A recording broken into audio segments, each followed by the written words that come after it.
wish you the best. I'm live, so we can go. All right, match day 2. It is still the AFCON here in Morocco, the 2025 edition. I mean, from Fez initially to Agadir and back to the cold Fez. Once again, we are live at the Sportive Complex, the Fez, and it's the second game for the Super Eagles. Arguably the biggest game for the Super Eagles when it comes to the group phase. And as usual, I've got my top guys with me. To my left, I've got the Elevator One of Sports, and to my right, I've got Emmanuel Etim, and we are here to give you the very best of build-up to the game. As you can see, we've got some of the fans turning out here into the stadium. We expect a lively atmosphere in this game, stark contrast to what we saw in the initial game against Tanzania.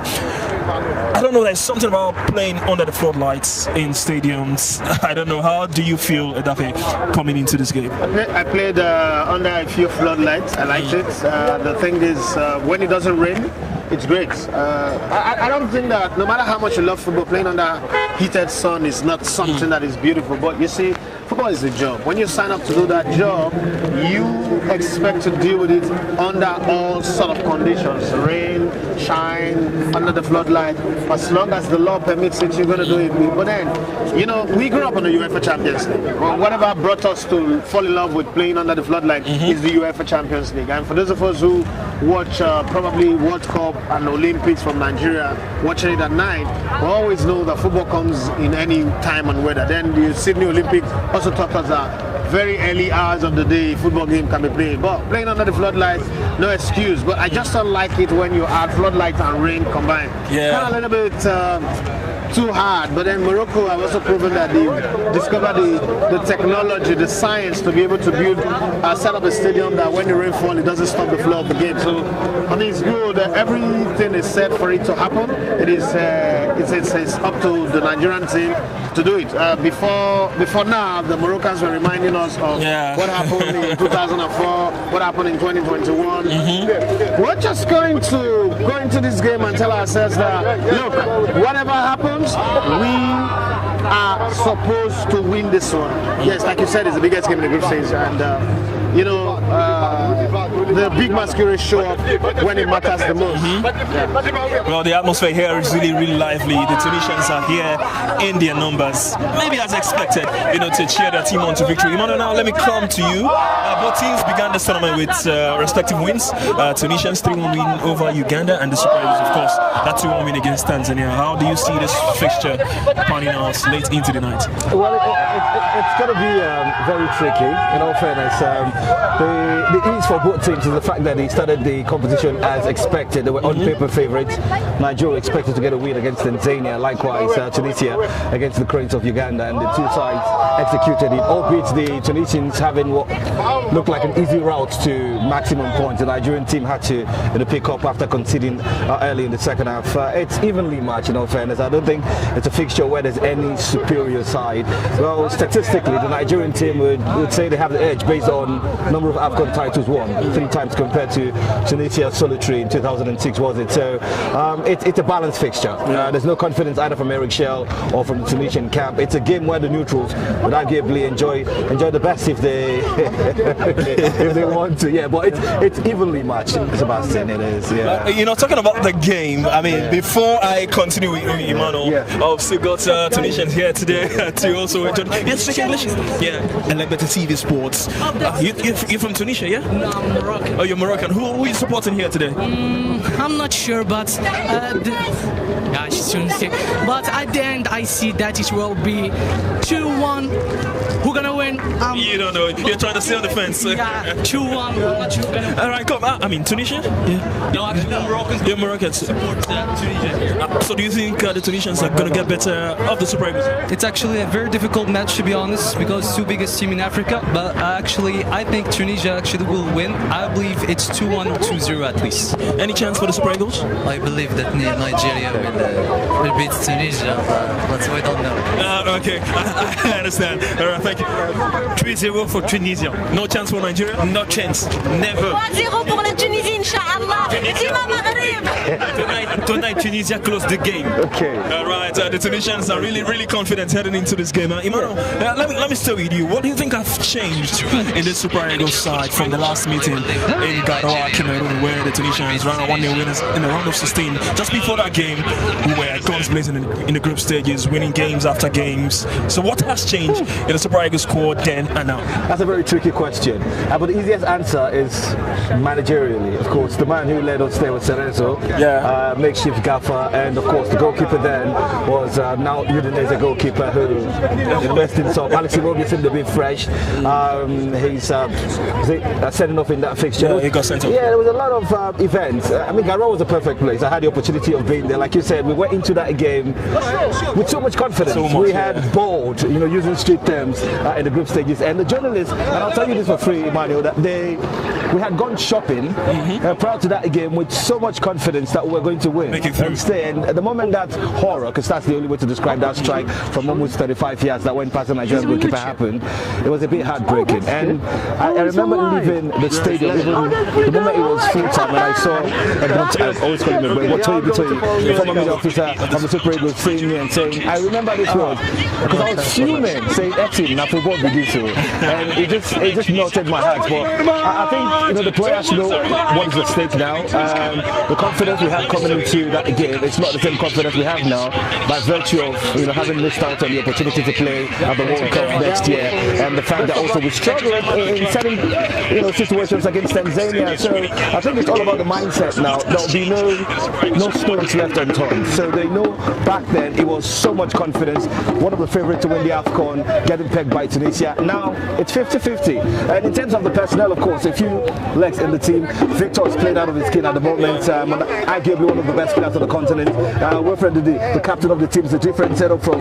So there's just so much. But mentally, I think that's the difference. Now they know that if they fail to take their chances, they could be out of the tournament. They saw Morocco with all of the home support and the quality, they couldn't go past Mali. Yeah. So mentally, I think that's the difference. Then we were the best going into that game, we lost. Now we're 50-50. I think they'll come with their A game. Are we better equipped now than when we met the Tunisians the last time at the last AFCON? Quality of players, I would say yes, because Alex Iwobi in 2021 does not have the experience that he's got now. He's got more experience playing from Everton to Fulham, Arsenal, Everton, Fulham. He's a more mature player. They are let certain mistakes that he wouldn't make. Wabali have had his time to play in this team, and then they are also coming, whether we like it or not, they're also coming from the pain of not qualifying for the World Cup. Even the back door that we are trying to pry like a thief have been like hammered. We've been poured acid in the face, so they know that this is all they've got. Yeah. And when we played against Tanzania, we were kind of like on the top in terms of the quality of play. I think we played better football. The goals might not be much.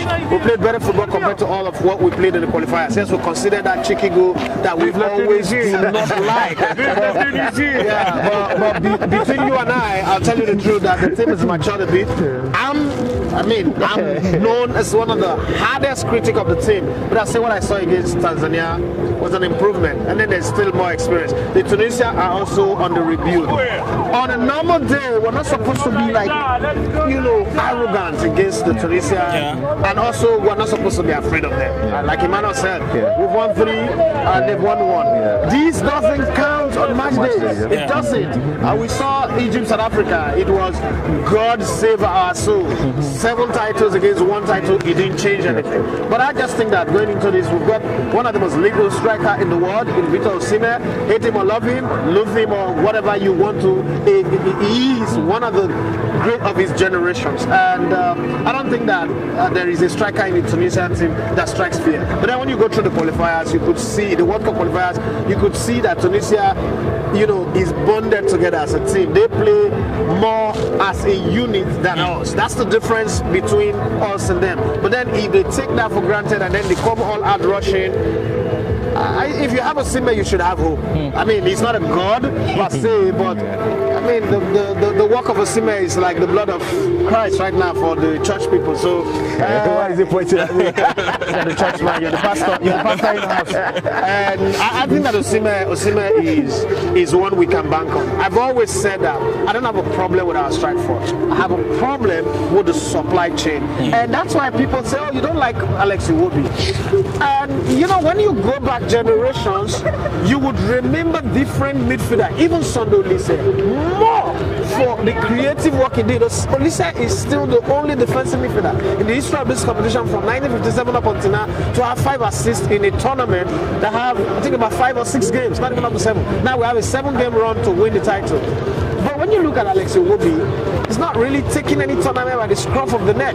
He's done well in, in between games, in qualifiers. One game is like the game against Tanzania. He was my man of the match. Even though they gave it nothing against the defender Semi Ajayi, nothing against him. He's one of my favorite players in the national team. But I think that Alex Iwobi would be my man of the match if I was the one to give it out. Now, so having said that, I think I need more of that kind of performance. I need Alex Iwobi to dominate the midfield, because again, the Tunisian team always play that 3-4 man in the midfield. When they lose the ball, they collapse into a 4 or 5 in the midfield and leave one man up front. When they've got speed, how they use it depends on how we dominate the midfield and how fast thinking Wilfred Ndidi will be, and whoever is supporting him will be. And then I hope that there's a synergy between Osimhen and Akko. It wasn't there in the first game, and Akko had to be removed. I hope that there's a good synergy that takes them progressively into the attack. But I'm banking on Nigeria. I'm going to touch light on a few of the players you mentioned. Talking about Alex Iwobi, I mean, he's played 19 times in the AFCON. He's got his first couple of assists in that game against Tanzania. And Emmanuel, we won that game by 2-1. We were here in the stadium. In the lead up to this game, I saw an analysis from someone respected. He talked about Wilfred Ndidi. That's soccer nitty-gritty. That's the handle on Instagram. I've forgotten the person's name now. So he talked about Wilfred Ndidi, how he's not the paciest. And against the Tunisians, they've got pace, and we need a holding midfielder who can run, who's got pace to be able to, match up with the Tunisians. Do you think? I'll respond to that. I just need to allow you. Yeah, good to have you. You can come. So, You're from Morocco. You're from Morocco? You're from Morocco as well? Okay, so Tunisia, Nigeria today. Who do you think is going to win this one? I think Tunisia, bro. It's a really a good team. Have a big players and it's Nigeria also, but I think I'm with Tunisia because I know there were some couple of rivalries between Morocco and Tunisia when it comes to football, but it's quite surprising to see you give it to the Tunisians. It's emotional with Tunisia because all the way Arab, so we support Tunisia as in the match. A good game for Nigeria too. You said you're different. Okay, so who do you think is going to win this one? I support my brothers in Africa, my brothers Nigerian in Africa. I hope we will win in this game 2-0. 2-0. Who's going to score? شكون عندهم؟ Osimhen and Ayoube.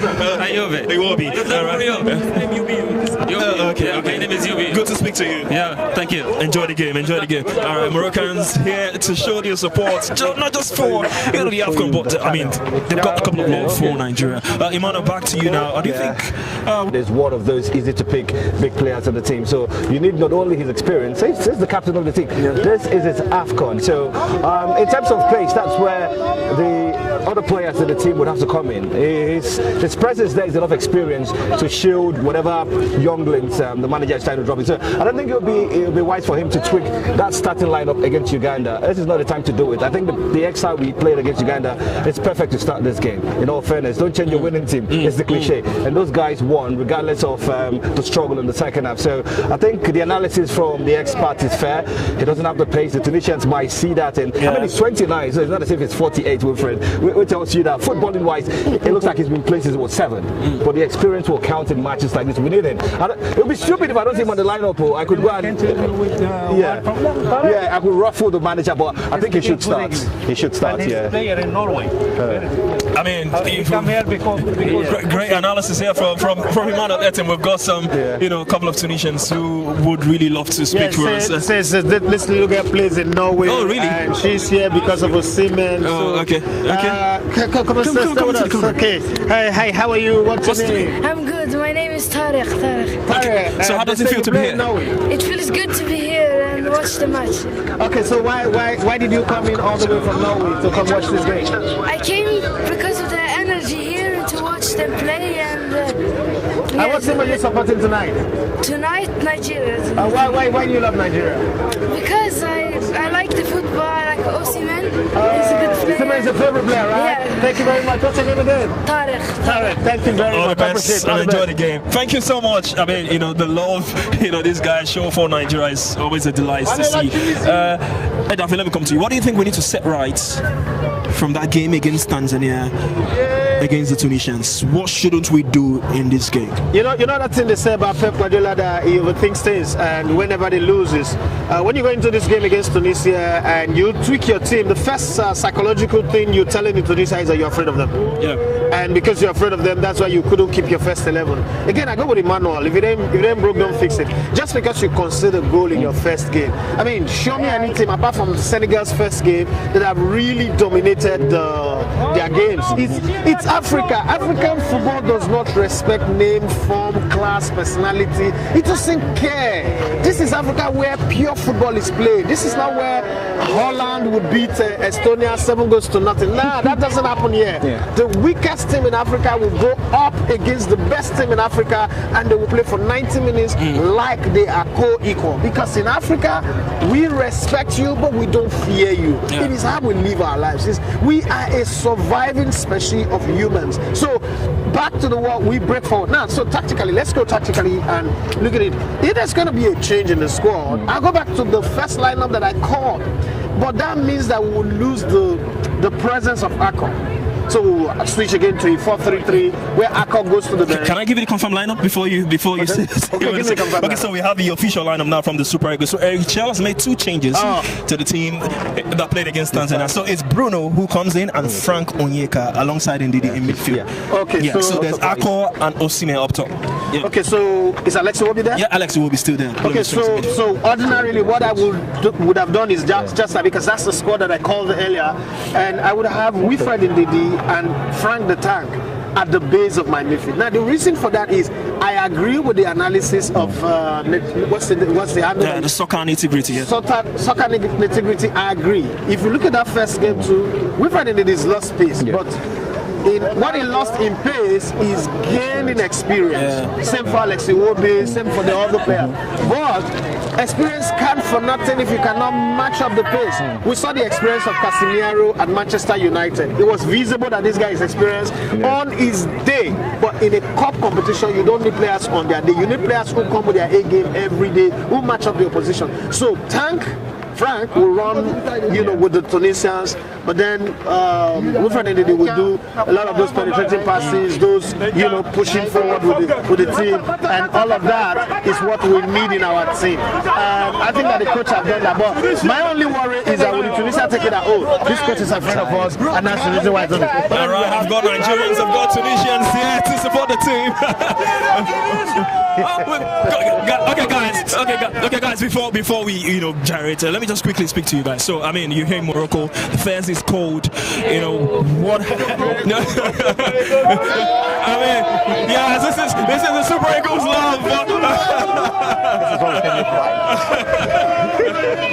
All right, quick one, guys. Before I let you go. So, Nigeria, Tunisia, who do you think is going to take this one? Nigeria, of course, 2-1. Osimhen on the score sheet? Osimhen definitely on that score sheet. Chukwu is it? Chukwu is it, yeah. All right, guys. Let me talk to you. I mean, we won our first game by 2-1. I mean, Tunisia arguably going to be our toughest game in the group. Yeah. So, what do you make of this? I mean, should we get over complacent? Yes, I think our boys are ready for this, and we fans, we are all here to support them. So, Viva Nigeria! Viva! Yeah. Tell us, Uncle, what do you make of this game today, Nigeria to Tunisia? Where do you think the Super Eagles is going to win this one? I think it's going to be a very nice game. Maybe let's just go with 3-1. We're winning. 3-1, we're winning. Yeah, How confident are you? I'm very confident. Very confident. All right. Confident looking Nigerians here in the stadium, Emmanuel. I mean, you were saying something about, the setup and Wilfred Ndidi as well. So you want to continue on that? Yeah, so I think with that kind of setup, the coach would have, when you lose the ball, you want to be sure that, look at what happened with Egypt and South Africa. With all the 99% possession that they had, Egypt kept their shape. And you want that shape to be there. And in case the back four is not strong enough to, to wage it, you also want to have like 2 people in front of the back four who you know, are doing the job of plugging those holes, and that's exactly what a player like Frank and Wilfred Ndidi can do. And I'm not going to take Wilfred Ndidi out like people say, you know, drop him. No, he's the captain of the team. Like Emmanuel said, this is his tournament. If he flop this one, I mean, his career is once it crosses the 30-year mark, everybody starts saying retire, retire, retire, as we've always done in Nigeria from the days of Okocha, I mean, Adoke, Christian Chukwu, up until now. That's how we do it. So he knows that this is his moment, and I mean, they've been overcompensated. People say that the Super Eagles are always treated badly. I make bold to say this Super Eagles is the most pampered in the history of Nigerian football. No team have ever been given money for coming second. This guy's got a house. This guy's got a house in Nigeria in today's real estate market pricing, prime real estate, for coming second in the tournament. Come on, they should repay that. I don't care what anybody say. They owe you 30 match bonuses. Those 30 match bonuses does not equate to the properties you've been given. Am I supporting owing them? No. But then they should show some sign of good faith and say, since the bar was dropped for them, it is their own turn to raise the bar. And hey, what better way to show you? You beat Tunisia today. You sound like when we beat Egypt, when Kenneth Omeru puts Mo Salah in the pocket in Cameroon. But then it builds our confidence, it builds our hope. It tells us again that, okay, Nigeria can come up against the big team, because we've stopped falling off the perch, that even when we want to play against teams like Zimbabwe, Lesotho, even Tanzania, there is a part of us that is scared that they might beat us, we might lose the game, and you don't want that happening. So today, I think that Nigeria needs to show his fangs and step up to the plate. All right, talking about the starting lineup, I mean, the Tunisians also, they've got some interesting names in their lineups as well. I mean, one name that comes to mind is the former Manchester United man, Hannibal Medri, who plays for Burnley right now. But Emmanuel, let me also come to you on this now. For Tunisia, now the managers, this is not the point where you're Pep or Alex or Ancelotti. Just tell them that you look at the table, the standing, you win today, you're through to the round of 16. That's the only more top class. These are the matches where you come to the fore. You know, just boss it, dominate the game. I'd like to see Adebola Lookman just a little of his cut the VAR performance, and they'll tear apart the Tunisian team. They have come. I mean, it's understandable and echo for potentially soon to be frustrated Tunisian fan. But I just think go with the mindset of knowing that this is a must. It's not a game you need to drop points, Emmanuel. And again, to be very honest, the starting players should also think about the players on the bench. There's the likelihood that some players will not get to kick a ball before the tournament is over. We win today, the coach can take the gamble of playing the players that have not played before, the reserve goalkeeper, you know, all that, and give the opportunity to those people who deserve to have a shot in the final game against Uganda. But if we don't, you put the pressure on yourself, you start struggling, and then the opposition knows that, oh, you need it. Yeah, I don't like going into the last game with a mindset of a must win, a win or ball. Play to the death. We don't beat Tunisia. Oh, you think so? So because it means that they could take the second position of the best loser. 4 points to be good, and put them that best loser position. Yeah, but again, regardless, you know, that's the thing about football. Like the matches, like it gives you the opportunity to completely beam mathematics. You don't need to be Einstein to play football. This is football. Just trash all of those calculations. We were win your game. Win your game. I mean, come on, Sebastian. Are you not tired of calculating? We did that all through the African Cup of Nations qualifiers. The World Cup qualifiers. We don't want to do it in a group that's got Tanzania and Uganda. This is the only fixture that I saw, and I just had a sense that it could be difficult. I think we'll walk over the Ugandans if they fail to win today. It's not my business. I'm sounding arrogant now just because of the confidence I have in. I mean, Jesus Christ, it's the Nigerian national team. The quality there trumps 18 there, and the fans also continue support because the players need it. So I'm not concerned about what happens in the Ugandan game. This is the fixture that we have to take advantage of. I'm just going to read through some match facts, and Edaf is going to give us what he makes of some of them. I mean, we've got a bit of a history with Tunisia. You know, they've won opening matches before Nigeria entered this match. I mean, both teams into this game haven't won their first game. Tunisia currently top of the group by virtue of that 3-1 win over the Ugandans. I mean, let's talk about you know, in 1986 in the World Cup qualifiers, where you know these teams met in a two-legged third tie round. Nigeria won 1-0 at home. Yeah, while Tunisia won 2-0 to advance advance on aggregate into the final qualifying round, although both teams failed to make it in the World Cup. But this is the one I want to talk to you about, Edafe. You know, the 2010 edition when these two sides met. You know, after meeting in 3 times in the FIFA World Cup qualifiers, Tunisia and Nigeria drawn again in the World Cup qualifying round, which also served as qualification to the AFCON. Nigeria topped the group and won that game, you know, by virtue of a penalty. So, you know, over the years, Nigeria, Tunisia, what is that fixture that comes, you know, to mind? I mean, we had some of the Tunisians reminding us, you know, the last time we met where we played a draw and Tunisians eventually going to qualify. So what's that fixture for you between Nigeria and Tunisia that's stuck to your head? There is a lot. The one where Okocha scored, crosses my mind. But the one that hurt the most was more than 3 games. We had the news that Tunisia is ravaged by COVID, but still they knock us out. That's the one that crosses my mind the most. Hello guys. Hi, good to see you. Are you putting on green today? Are you supporting? Of course I am. So who do you support today, Nigeria, Tunisia? Of course, I'm wearing the green and green. And my friends are from Nigeria. I was working in Dubai. I have many friends from there. And today Nigeria will win. Don't worry. What do you think the scoreline is going to be? 3-1. Osimhen will score 2 goals. Okay? There's no chance for the Tunisians today. I don't think so. Nigeria is a very strong team. They will compete for the title. Very strong team, and we wish for them to win. Against Morocco. Do you think Nigeria is going to make it all the way to the final?